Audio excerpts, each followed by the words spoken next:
Welcome back to another interesting tutorial about Android phone settings, and in today's video I will show you on how to see your Wi-Fi keyhard code connects on your Android phone. Let me show you how. The very first thing you want to do is to simply go ahead and open up your phone settings. The next thing you need to do is to go ahead and click on Wi-Fi.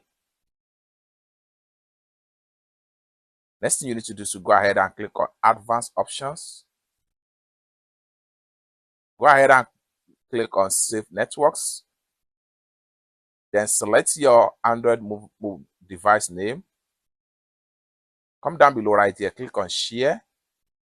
And here you go. You have your Wi-Fi keyhard code right here.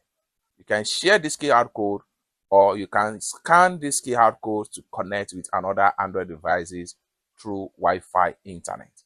It's that simple. For more tutorial tips and tricks on how best to use your Android device, consider to subscribe. Thank you so much for watching, and I hope to see you in my next video. Bye for now.